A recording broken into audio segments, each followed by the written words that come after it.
Proverbs 3, 5 through 6. Can y'all hear me okay? Proverbs 3, 5 through 6. It's a very, very, very, very, very familiar passage. I may have preached before. If I haven't preached it, I bet you've heard me say it a million times. Today is probably one of the most simplest Elder Rayford's messages I ever preached. But I promise you, some of the most simplest messages, the most overlooked messages. And God told me to calm down today. I'm going to try my best and just teach this. It shouldn't be a long message. Listen, I say it every time, I wind up lying to you and me. But this is very simple. Somebody say simple. But do not overlook the simplicity of something that's there that we overlook. Amen? So real quick, I want you to read this with me. Proverbs 3, 5 through 6. Ready to read. Trust in the Lord with all your heart, and lean not to your own understandings. In all your ways submit to him, and he will make your path straight. Does they acknowledge him up there? Yeah, Bishop put the King James version on there. We work with both of them and say it also. Say, trust in the Lord, with all thine heart. Lean not unto thine own understanding. In all your ways, acknowledge him, and he shall direct thy path. And what are you worried about? And today's lesson is when it comes to trusting God in your future. Yeah, I know there's a lot of saying like that. Bishop broke every rule he just had on that title. Let's say it all together. Say, what are you worried about? What are you worried about? When it comes to trusting God with your future. I know Bishop said, don't ever have a title over 5 words. Well, I don't know what happened, but I couldn't keep it up under 5 words. I broke my rule on that one. But listen, and I'm proud to say that, I'm so flexible. And I challenge my young ministers. I say young ministers. I'm going to stop saying young ministers because they ain't young no more. I challenge my ministers. With that being said, I'm going to stop here and pause and prepare 30 to throw this in here. Me and my wife were driving last night, and we came up with a little thing I'm excited about. I'm so giddy excited. You ever seen giddy excited like you laughing so hard you're going to pass out? I'm giddy excited. Listen, me and my wife, we were starting something called Team Heart Ministries. It's something separate from the church. We're going to involve the church, but God has set our heart to take this thing on the road. And so Team Heart Ministries, the vision behind Team Heart Ministries is, Team Heart Ministries, we're renewing, restoring, rebuilding marriages, ministries, and mighty men and women of God. So again, we're rebuilding, renewing, and restoring marriages, ministries, and mighty men and women of God. And this could be in business, it could be in many different things. So just be prepared. Also, we're going to see real soon, we got a marriage conference we're working on next year. God is, it's amazing. Y'all don't want to get excited. Y'all hate it. Your bishop just said he's working on a marriage conference. Y'all say, ooh. I ain't invited. Yeah, you are. So one time, let's act like you're excited for me. Act like you're excited. We doing a marriage conference. Oh, y'all didn't have to do that. But we're working on this marriage conference next year. We're working on a pastors and wife conference next year. A lot of things that we've been doing here, we take it on the road and we're getting outside these 4 walls up under the advisement of one of our new marketing director, Sister Candace Harris. She said, Bishop, you can't just keep it indoors. You got to take it outside. But one thing we're going to do in the next 2 or 3 months, me and my wife were driving last night after a great episode that was happening last night. We all survived it. But on the way back home, God touched my heart. We were driving Brother Minister Matt, and it's a need. Somebody say ministry meets needs. If you have something, I feel good today. That nasty feeling left me, so I feel good now. Amen. Hey, so I'm saying, nasty feeling, God said, don't preach until somebody let go. It's time out for us to continue going in service and becoming with this baggage, leaving with baggage. You gotta let go, amen. But everybody say ministry meet needs. So if you have something that you can do, you may not look at it very large. You may think it's so insignificant. But if you can tell for the last couple of weeks, couple of months, everybody need what you do and you like what you do, somebody say that's ministry. That's ministry. Like I told you, if you can find out a way to do underwater basketball for Christ, we're going to do underwater basketball for Christ. If somebody needs that, we're going to meet that need. So I want you to understand, ministry needs it. So me and my wife were driving last night, Brother Matt was in the back seat, and he was talking about some things. I told my wife, I said, baby, people do conferences all around this world for pastors. Every time I do a conference for pastors, wife, bishops, and all these things, churches in general, but nobody do conferences or workshops for ministers and minister wives. Nobody. And I told my wife, I said, we're going to do a huge thing. We're going to do a workshop, a 1-day workshop. It's going to be a full day, maybe 5 or 6 hours. And what we're going to do, we're going to pour everything we have into ministers and minister wives. We're going to get all the wives we can that's ministers and get them to the point to say, wives that has ministers, ministers that has wives, or vice versa, spouses, and get them here and say, no, we're going to give them everything. And we're going to pour into them. So I want you to spread the word, say coming soon, real soon. I promise within the next 2 or 3 months, maybe at the end of August, somewhere around the time, we're going to do our best to do that for y'all. So if you're a minister, you know a minister, let them know about it. We're going to be able to give all our heart. Amen? Amen. So with that being said, we have a lot going on, a lot of things we're going to do, but we want to make sure we meet that. But I also want to get into the lesson today. The lesson today is, say, what are you worried about? What are you worried about? When it comes to trusting God with your future. When it comes to trusting God with your future. Listen, the thing I found out when I started teaching this Mexico class last week, I didn't even know what God was doing. I literally thought it was a summer series. I said, God, you're taking a break from really pushing your destiny. You can have to sit down and relax. We're going to be able to put our tennis shoes on, flip-flops, and chill. And God told me on the other day, he said, no, that's not what I'm doing. I need you to listen to me a little bit closer. This is still a challenging message. Somebody say challenging. Challenging. And so the first message, I actually titled it incorrectly. I titled it, what are you worried about when it comes to money? And then when I looked into it and began to look back over it, and the title should have been, what are you worried about when it comes to trusting God with your money? Yeah. So the problem is not money, the problem is trusting God with the money.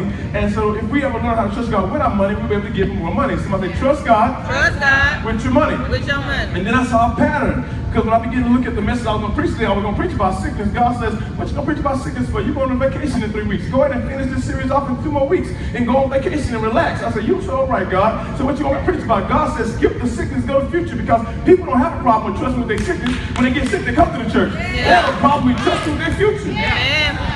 And I said, God, what else you want me to preach? He said, Father's Day is next week. Deal with the men who have a problem with trusting me with their family. I said, okay, God, we're going to preach about that next week. So today, future, next week, family. So don't miss Father's Day. Matter of fact, we just started a new holiday. Next week is called Bring Your Daddy to Church Day. Don't go to Daddy Church. Come to church here. To next week with your daddy. How many of y'all was blessed by last week's messages? Y'all are so. Amen. How many of y'all excited about last week's message? All right, thank you, Jesus. How many of y'all showed in an offering bucket? Amen. We're going to find out. Sister Tamika, what's she going to do? We're going to put Sister Tamika here to count the offering. I'm going to count the offering later. No, I'm playing. We're going to get somebody to count the offering. We're going to count the offering. We're going to figure it out. So listen, I want you to understand that it's the things that we're worried about is holding us back from doing what God wants us to do. So last week we dealt with what he worried about with money. Write the word worry down. Write the word worry down. I'm in my teaching mode. I feel like teaching today. I don't feel like a lot of y'all in the stream. I want to teach. The word worry. The word worry means, listen to this here. I'm going to give you the actual definition that I wrote down instead of my own made-up definition. The word worry means to torment oneself with or suffer from disturbing thoughts. To torment oneself with or to suffer with disturbing thoughts. To suffer with disturbing thoughts. To torment oneself with or suffer with disturbing thoughts. Listen. Now you gotta listen to this. You gotta truly understand where I'm coming from with my introduction to appreciate the rest of the message. Every introduction, it has a good point to it because it puts you in the message. The introduction is only meant to reel you in and so you can associate what I'm going to give you. So listen to me. So if someone comes to you and says, what are you worried about? What they're really saying is what is on your mind is disturbing you to do what you're about to do. What's disturbing you from doing what you need to do about this in particular item? No one comes to you, now there's one thing to see your face. There's one thing to see your face. And say, what are you worried about? I really don't care, but like, you're looking ugly right now. I wonder what's in your mind. You know, I really don't care about it. But I really, it's obvious there's something in your mind. Anybody ever seen somebody that look like something like they ate a lemon? Right. And you're like, what's your problem? That's one thing. That's not really, it's not investigative. That's just, I'm nosy. That's what nosy in your mind. But listen, it's different though if it's a particular item. Very important. So if you're about to drive a car and you're very skittish about driving a car, but I've been driving a car my whole life, I would say, what are you worried about driving a car? What's your fear? I would ask Kiana when Kiana first started to drive. What are you worried about? The reason why I ask what I'm worried about because my excessive experience put me at an advantage that you're not at yet. And if you use my advantage and use it for you, you will be more available to go into the situation that you're not really going into. Anybody say amen? Amen. So if it's an in particular item, I'm not just being nosy, I'm being investigative because I'm a bit confused because my experience don't align up with your face expression. I'm saying again. So if I'm asking what you worry about, and listen, there's not a particular item, my experience with this item does not line up with your reaction right now. Your reaction don't go hand in hand with my experience. So if I'm asking you, what are you worried about a particular item, what I'm asking you is, what disturbing thought just went through your mind when that just happened? And the reason they would ask you this, write this down. The reason they would ask you this is because, listen to this, my experience that I had did not give me the feeling that you just showed. Somebody say, what are you worried about? What are you worried about? So when someone asks you this about a particular inference and reference to a particular thing, a person's situation, what they're wanting to know is what disturbing thought went through your mind. Listen, the reason why they would do this is to know that they want to know the disturbing thought that just went through your mind about a particular item, personal thing. Listen to this, is because they would like to know if your thoughts are legitimate. They want to know about the situation. They want to know if your thoughts are legitimate. It's legitimate. We dealt with money last week, and the fact that you trusting God with your money. What are you worried about when it comes to trusting God with your money? Because you may have legitimate thoughts. You may be to the point every time I gave my money to God, I've never got anything back. If it's legitimate, okay, well, I can't knock that. I mean, you did everything in the book, you checked it off, and so I'm not going to knock that. I mean, it's between you and God. But if your thoughts are illegitimate, maybe your thoughts come from someone else.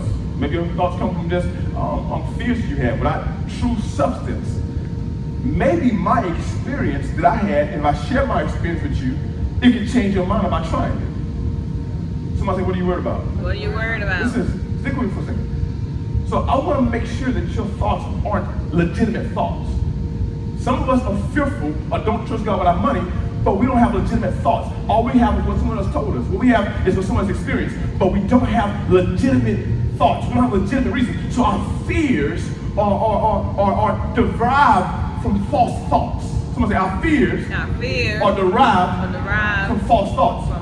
So when I ask you what you worried about, I really want to know what are your thoughts. So that if my experience is different than your thoughts, I can give you my experience and give you a chance to experience what I experienced. And so now you can benefit from what I benefited from. And so I really want to help you out. So if I'm asking what you worried about a particular item, I'm really trying to change your mind so you can walk into what I've been walking to and experience what I've been experiencing so it can change your life. So look to your neighbor and say, what are you worried about when it comes to trusting God? I can't talk about a lot. I cannot talk about a lot. But I can talk about trusting God in 3 things like I'm doing this week. Trusting God with your money or your finances. Trusting God with your future. And trusting God with your family. As a man, this is not a super spiritual message. God said, come with your testimony because Bishop Harden, your experiences that you experiences is enough to help them out of their fears. Somebody say, stop worrying. Stop worrying. Can I teach today? Yes, sir. I mean, y'all want to hear me hooping y'all? I yelled yesterday. I even spit yesterday. I went crazy yesterday. But today's not the day because we are in a place to where we need to stop worrying about things that we have not even experienced yet to even have the need to worry. Somebody say, stop worrying. Stop We worrying. dealt with finances last week. We dealt with the fact that we need to trust God with our finances. Somebody say, trust God Trust God with our finances. with our finances. And we talked about having only a little bit left. But God says, I want to take a little bit and give you tithes and sow into someone. And God says, when you get here, I'll provide more for you, get everything you need. And while we don't trust God with our finances because we worry that if I give God all my money, how I'm going to get the things that I need. Food, water, clothes. So we don't trust God because we worry about our needs. But God says, if you trust me, I'll provide all of your needs according to my riches and glory. And as a pastor, I would not lie to you and tell you that I've not had some struggles at some times where I feel like, God, what in the heck am I going through? But I promise you, God always eventually showed up and showed out my life. So in my experience, I share with you that I give it up and wait in the middle, and God always provides. Somebody say, God always provide. Now, can I teach one of the shortest sermons ever preached in New Destiny history? Anybody really want to see that happen for real? Somebody said, Bishop, don't play with me. Anybody really want to see preaching one of the shortest messages ever preached in Destiny history? Okay, y'all are so dead. Or y'all want to preach a long message? I can see how I work it out. No, somebody say, what are you worried about? What are you worried about when it comes to trusting God with your future? With your future. So future, write the word future down. Write the word future down. And with future, we get this understanding. Something that is going to happen. Something that is going to happen. So when I say, well, I'm going to let you go ahead and write that down. Like some of y'all still writing. Something that is going to happen. What are you worried about when it comes to your future? Future is something that is going to happen. Listen, so when I say what are you worried about when it comes to your future, I'm saying this statement. What disturbing thought goes through your mind when it comes to trusting God with what's going to happen in your life? Now listen, the difference between money and future, I can't judge you on that one. I can judge you on money because I can go up to the offering book and everybody wrote their name down. I can see what you put in, what you didn't put in. I can judge you with money. If I see if you went to the offering bucket, I can just tell, and sometimes I can tell more than that, but we're not gonna go there. But at the end of the day, you can be judged by your money giving because people usually see what you do and what you don't do. But when it comes to your future, we don't know. We don't know because we don't know what God has told you. We don't know what God has told you. We don't know what you didn't get. All we see from our physical perspective is just you standing still and not going nowhere. Now I can judge you, but I don't know you. So if I judge without knowing you, that's called a lying on you because I really don't know you like that. But if you are the only person that can tell, you need to have the tools that can judge yourself, let yourself know if I don't trust God with my future. And the problem is, many of us don't realize we have this epidemic. I didn't know I had this epidemic. I thought I had all the trust and faith in the world. Because God, I'm going to wait on you, God. I'm going to wait on you, God. I'm not going nowhere, God. I'm going to wait on you, God. And then realize this was the greatest offense against trusting God. So I said, greatest offense. Greatest offense. Just echo on that. Yeah. Just ignore it. I'm ignoring it. Y'all ignore it. We'll figure out in a minute what's going on. So I said, the greatest offense. Listen to me. Me waiting on, well, the Bible says, they that wait upon the Lord will mount up wings and soar. And somebody said that, learn your content. Learn your content. Learn your content. When God say wait, wait. When God say wait, wait. But if he didn't say wait, don't wait.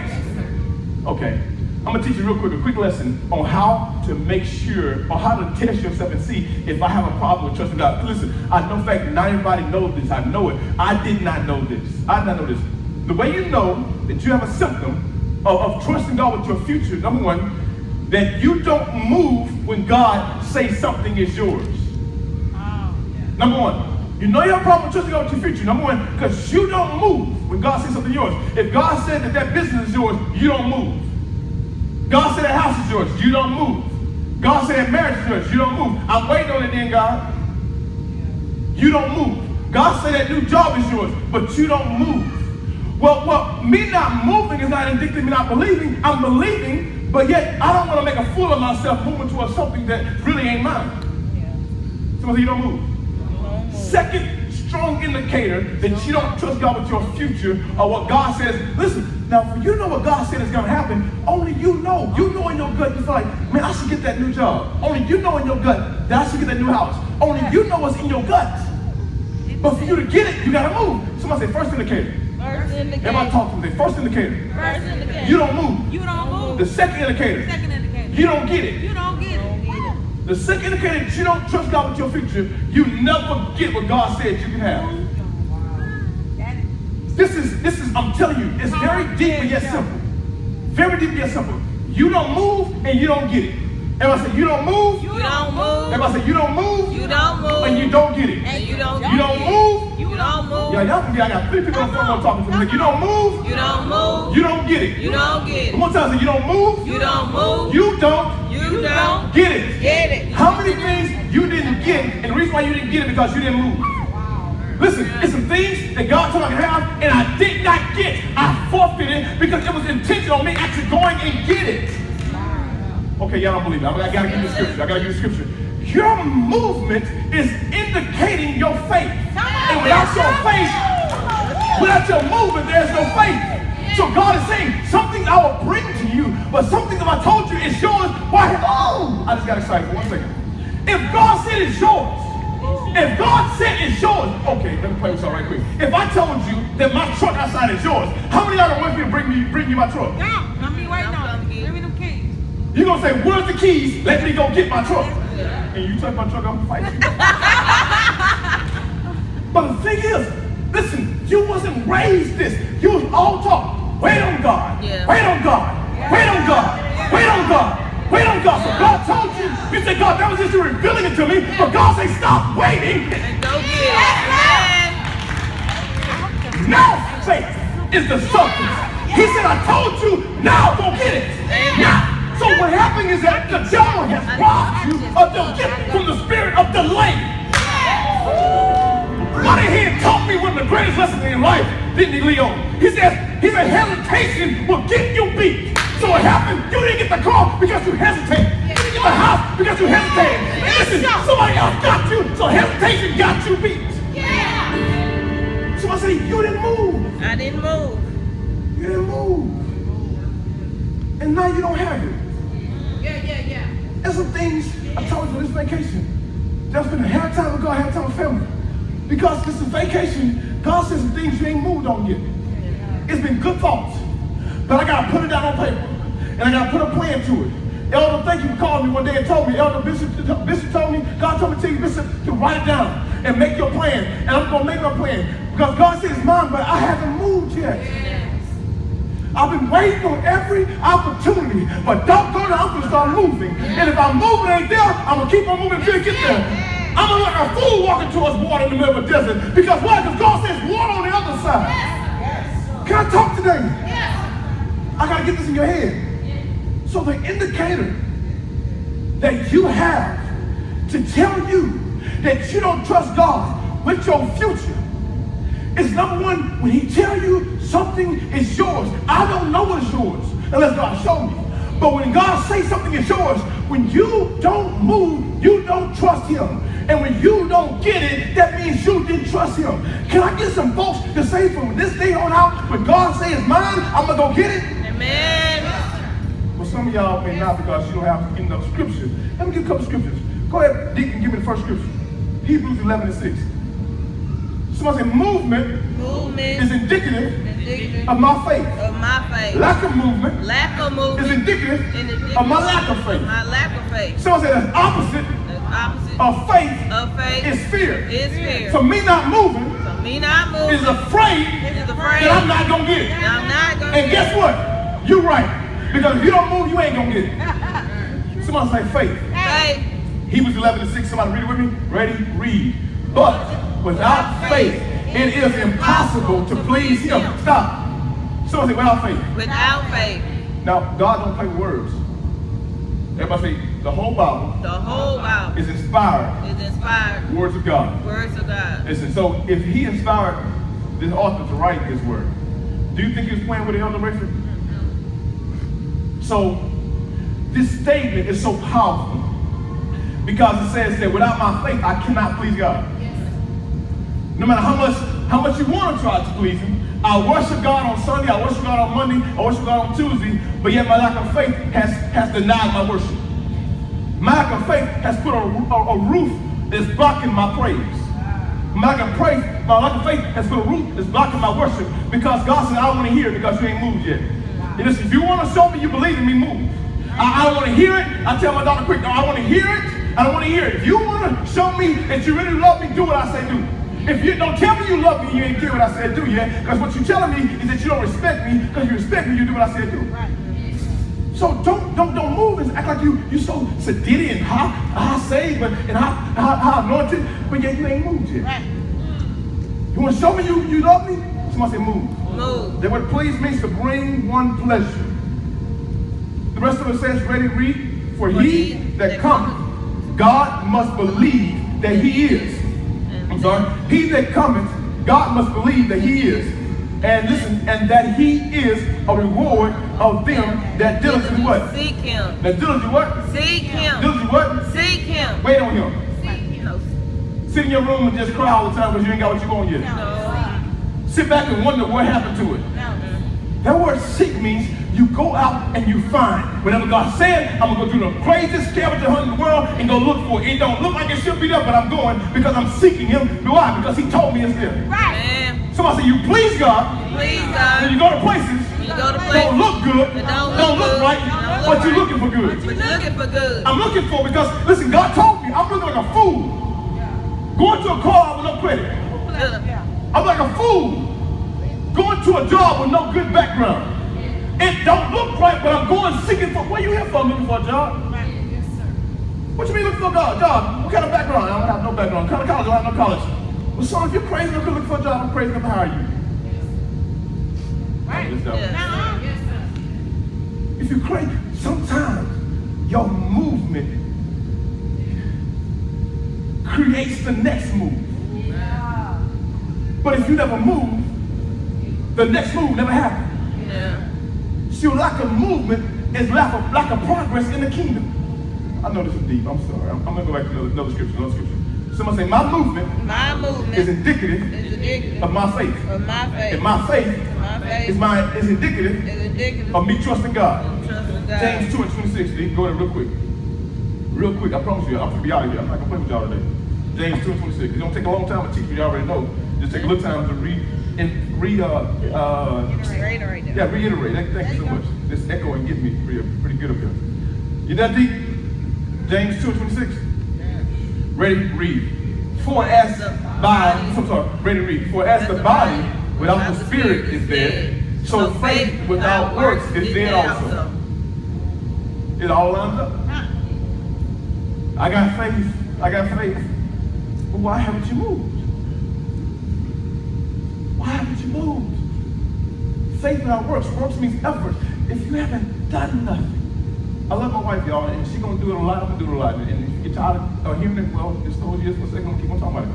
My wife just finished writing her first book. Now she can say, I got all the faith in the world that my book gonna get written. But if she never picked up the computer and began to type, the book wouldn't have never been written. Right. That's true. I'm gonna put it off into this right. I'm gonna put it off that right. God say now faith. Yeah. Is a substance hope for evidence. I'm saying now faith. I mean, I'm gonna have faith right now. And listen, it don't look right, it don't sound right, it don't feel right, but I'm gonna write it right now. And guess what? Now her faith got her a book. And now within the next month of August, she's gonna have August who? 18. 18. She had her book signing. The book, listen, it didn't look like it back then. There's a way we can get a book written. Didn't look like it at all. We, somebody we. We- We won. And the fact that her now faith got me having now faith. Amen. And now her now faith got me in the faith where I'm finna start writing my book titled, listen, The Pastor's Manual from the Ground Up. Listen, I'm so excited because you realize that all these quotes God been giving me was chapters for my next book. And I'm gonna write a whole manual how to do pastorship from the ground up. Bishop Wood said, son, one day I was on the phone and said, son, all these things you're going through, you need to go ahead and write a book about this thing because pastors need what's in you. Right. I said, Bishop, you believe in me like that? He said, son, pastors need what's in you. Right. Y'all, I rebuke you in the name of Jesus. Right. Tired of this thing. But I'm gonna keep on preaching. Right. He don't want me to say what I'm saying because he know your now faith is gonna get disturbed. But somebody say, I'm still gonna have faith. I'm still gonna have faith. So listen, so he told me this, so I'm gonna go ahead and her now faith. And the fact that she had faith and moved, now I'm gonna have faith and move. Can I tell you some people in your family ain't moved because you ain't moved yet? Yes, sir. Yes, sir. Your lack of movement is holding the whole line. Yes, sir. Yes, sir. Somebody say either move or get out the way. Move it, get out the way. Move or get out the way. If you're not gonna move, I'm gonna show you how to move. I'm gonna show you how to get what you gotta get done. Listen, now faith is the substance of things hoped for. Substance, that means it's the evidence of things not seen. Yeah. I have now faith and listen, it don't look like it's there, but my now faith gonna make it there. Right. So your movement, listen, I'm gonna keep on going. Y'all keep on praying, y'all. So for as the body without the spirit is dead, so faith without works is dead also. The word dead means ineffective.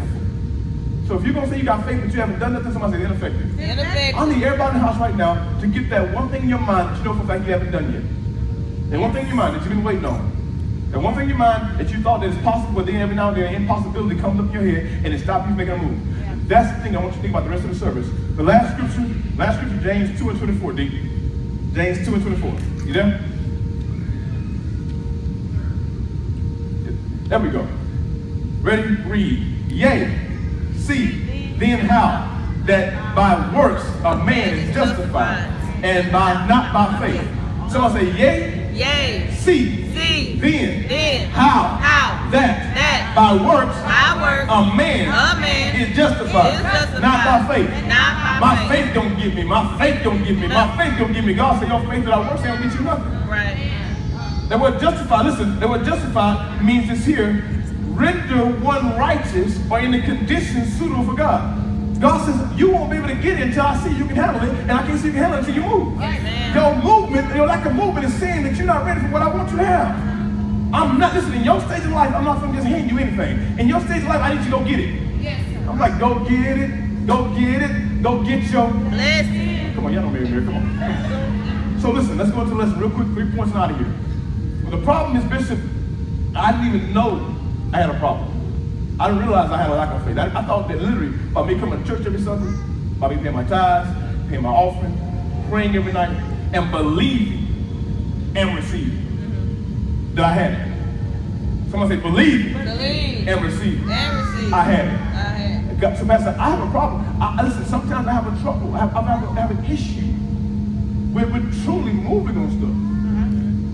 Because I love Evangelist, she's not here right now. And I hope she can look at this, and I like to apologize because she contested this. She said, Bishop, my biggest problem as an evangelist sometimes, and even Elder Traylor said the same thing. My problem is that, listen, I don't want to look embarrassed making a move that really wasn't God, it was me. I want to go and evangelize somebody, and when I get ready to say what I'm about to say, and I say it, I know for a fact, they look at me like, huh? That ain't God, you just miss God all the way. And you don't want to, how many people don't really want to feel that feeling? I don't want to go and say they call mine and go in their lot and they say, dude, you stupid, your credit is inked crazy. They ain't even a number to register what you got in your credit. You crazy. How many of y'all really don't want to go through that? I mean, I'm gonna be honest with you, I don't want to go through that. Listen, but I would tell Elder Traylor and Elder Ray for this thing here, that God is so crazy, and I've witnessed this, that if you believe him enough that he really said what you felt. Now I'm talking about just lying. I ain't talking about test a lying or a proper lying. I'm talking about you really feel in your belly that what you said, if you did say it and you did miss it, God is crazy enough to honor your faith to make it happen for you. Right. I really believe that, because I've done some things, saw some things, and then listen, and I wasn't for sure, but I know I felt it, and I believe God said, son, I'm going to honor your faith and go ahead and make a move for them. I didn't speak it to my life, I'm going to tell your life. Right. So I honestly believe, you truly believe that something, can I tell you that Peter never was called to walk on water? Come on. Now, it wasn't God didn't walk on water and said, Peter, come here.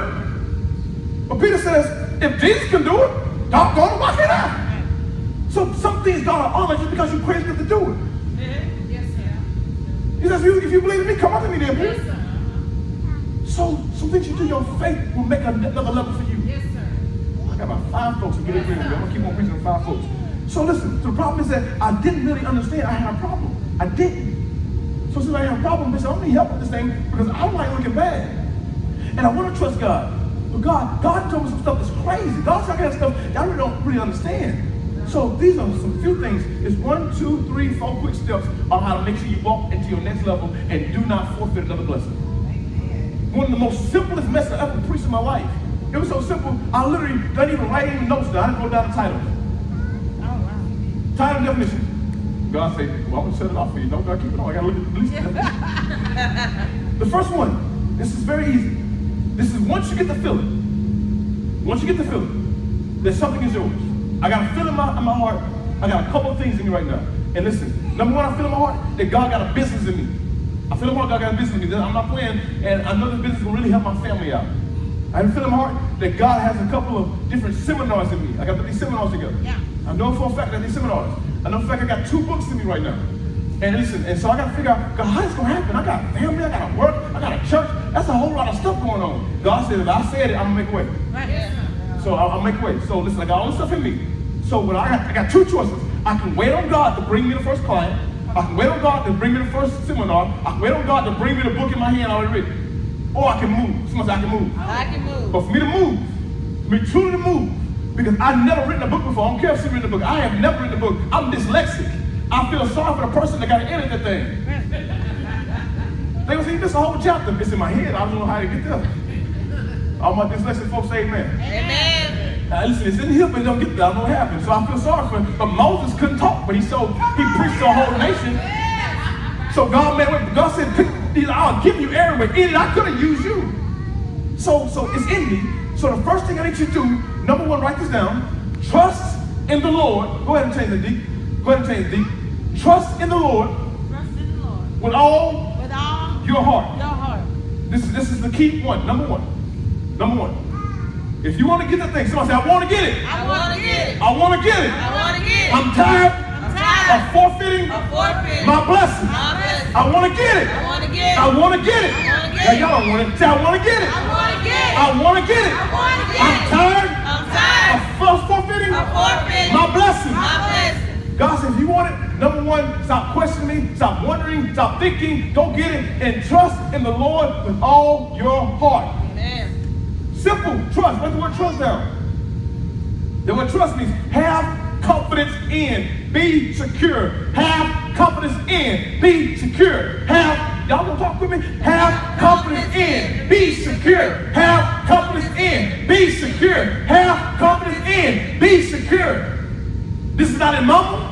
This is not in daddy. This is God. So I say, have confidence in, Have confidence in, be secure and be secure in what I told you. in what I told you. If I told you it's yours, If I told you it's yours. It's If I yours. told you it's yours, If I told you it's yours. it's yours. It's yours. What What are are you you waiting on? waiting on? Move. Move. Move. Move. Well, I'm going to go play football, David. This thing fucked up. Move. Move.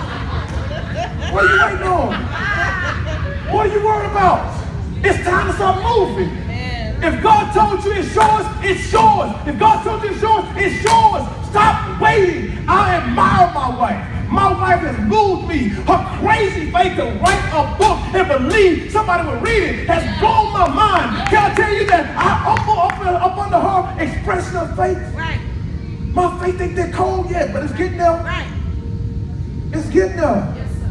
And I thank God she birthed something in me. She laid me down and got me pregnant. Deep. Y'all crazy. Y'all Bishop, you crazy. I'm crazy to believe that she can impregnate me with her faith. I told the minister this morning, you want to see movement in your house? You move. Yeah. You move. Stop trying to have faith for the whole house. All right. You can't have faith for the whole house. All you can have is your faith. And your now faith will make they now faith. And your now faith will have they now faith. If you keep having now faith, your now faith going to become they later faith because they're going to move beyond your faith. Right. Yeah. Because you move. The problem in the kingdom, nobody's moving. The problem in the kingdom, nobody's moving. The world is moving. The people moving. But the church is standing still. Bible says, I'll rain on the just as well as the unjust. If the unsaved folks move, I'll give them your blessing. Nobody moving in the kingdom. So I said, move. Move. Or get out the way. Get out the way. Move. Or get out the way. Get out the way. Let's start moving. So it says here, he says, if you're going to get your next blessing, trust in the Lord with all your heart. Somebody say heart. Hard. This word heart, by definition, the seat of one's appetite or inclinations. I couldn't miss that word inclination the other way because appetite, how many of y'all know you got saved? God changed your taste buds. The thing I had appetite back in the world, I ain't got appetite for no more. I used to love some Hennessy. I did. Bumpy face gin. I did. Daddy, you didn't know, but I did. It was good to me. But when I wasn't even saved yet. It was on my way. It was on my way to church. Not on my way to church, but on my way to going to church. All of a sudden, I lost my taste buds. Can I tell you that Paul wasn't saved on the way to Damascus, but God changed his taste buds on the way to Damascus? Yeah. So God won't wait till you get to the pulpit to change you. He just changed you. Yes, sir. And all of a sudden, my taste changed. I told you, I'm trying to hear it up. I lied to y'all. I promise it's going to be short. I'm still good on record time. Somebody say, he changed He changed my taste. my taste. So appetite may not be what you wanted. But what happened was I changed your taste, therefore I changed what you wanted. Somebody say inclination. So I inclined upon you what your next thing you should be wanting. So I told you to want a book, but you don't even know what a book look like. I told you to want a house, but you don't know what a house look like. I told you to want a car when you used to ride with somebody else. I put something in you that you thought you never could have, and now you're trying to ignore the feeling. Wow. You're trying to fake the funk. It's still there. It's still there. You're trying to ignore it, but you're trying to say it's not there because for me to actually go and want this thing, now for me to want this thing, I gotta go get it. For me to go get it, I gotta want it. For me to want it, I gotta go get it. And I don't want to look a fool. I don't even know what they look like. Sister Lee told me about a dream she had. And I told Sister Lee, God told me that dream means that you're about to get into something that you never thought that you're going to have to do. But when you do it, you're going to get taught how to handle it. when you go get it, you're going to have to get a lesson on how to handle it. If I got to get a lesson on how to handle it, that means I don't know what I'm doing. But don't ever give it to me. I'm going to go. Yeah. Man. I don't even know how to drive a big diesel, Brother Dietrich. But if I get a big diesel, I'm going to school. Right. I don't know how to run a business or call a restaurant. But if I get a restaurant, I'm going to school. Right. Some things you have to get educated on after you get it. Oh! Some things you have to get educated on something after you get it. Don't wait for the education. When the blessing comes, I'm going to get it. I don't do that. I don't care. I'm moving. Amen. I'm moving. I don't know how to get married, but I'm moving. I don't know how to be single, but I'm moving. Somebody heard that in the spirit. Amen. I ain't never been single, but if I gotta go through this hell, I'm gonna find out how to be single. Because I ain't going through this hell no more. I'm moving. Amen. I'm moving. Oh, y'all don't want to hear this shit today. So I say, move! Move! Or get out the way! Get out the way. Well, I feel good today. So number one, he says, trust the Lord with all the heart. Everything in you, God said, I'll put it in you. I'm gonna give it to you. If I put it in you, I'm gonna give it to you. Stop waiting and looking and wondering. I'll put it in you. I don't know how to be a mama, but doggone it, I'm gonna push. Why I'm gonna push? Because the pain is getting so bad, I'm gonna put it out of me and keep it in me. So, second one. Next thing I want you to do. This is very important, very vital. Very vital, Sister Sherelle. Because the problem is, we'll move, but in the middle of moving, we'll start thinking too much. We'll start thinking too much. Someone say, stop thinking. Stop thinking. God said, I didn't tell you to think. I tell you things. I didn't tell you to think. I tell you. He says, stop thinking. You're thinking too much. I'm gonna do the thinking for you this time. I'm gonna do all the thinking. Shut up. Don't. I'm gonna do all the thinking. I'm gonna do all the looking. I want you to shut your eyes and just walk. I'm gonna tell you where to go. I'm your sea iron dog. Don't think, just walk. Man. He says, lean not to your own understanding. When you're about to go, your old way ain't gonna work. Your old thinking ain't gonna work. You want to run, you want to cry, you want to tuck your tail. And God says, shut up and just keep moving. Yeah. I didn't pay you to think. I didn't bless you to think. I bless you to lean on me. Right. Because you don't know where you're going. Nothing worse than a blind man trying to tell a seeing man how to get to where you're going. Right. You don't realize since you last saw, it's a new road there. You know, last time you had your eyes open, it's a new pathway.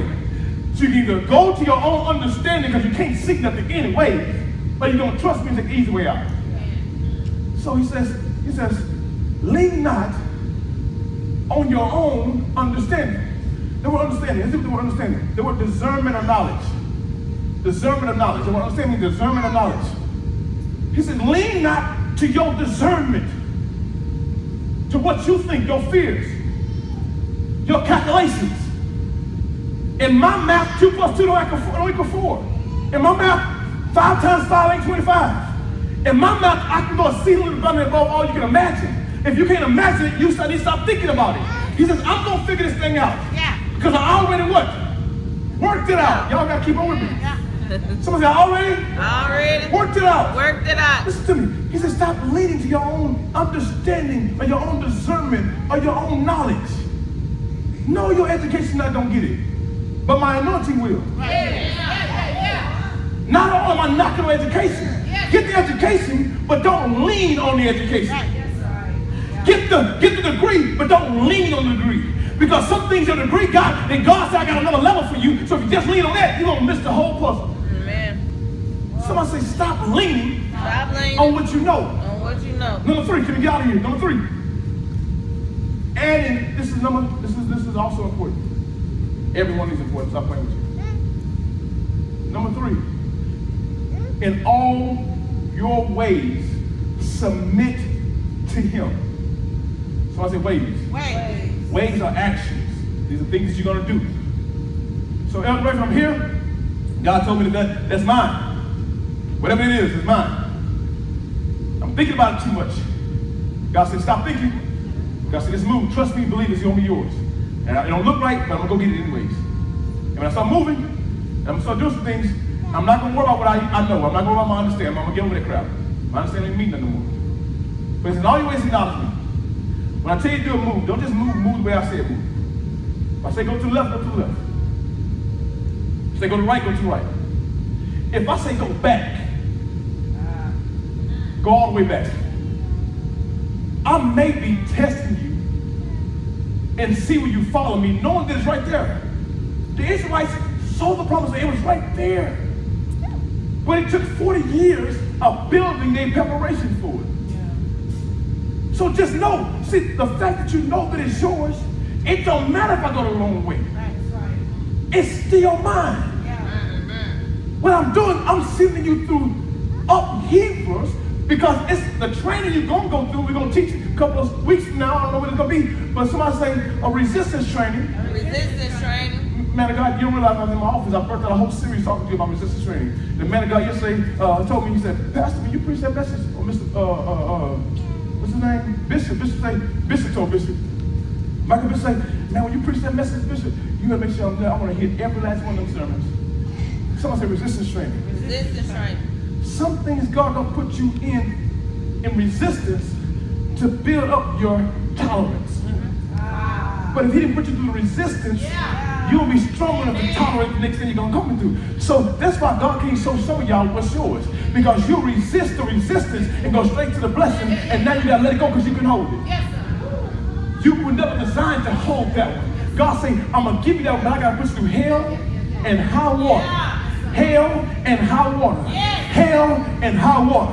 Hell, I can put you through some bad relationships before you get the good relationship. I can give you some bad cars before I give you a new car. I can give you some bad apartments before I give you good apartments. But all the resistance you're gonna go through, but when you really get it, your body gonna be able to handle everything God help you because of what I've been through.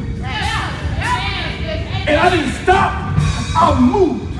I didn't stop, I moved. It's easier to move a moving car than a car standing still. Somebody say, move!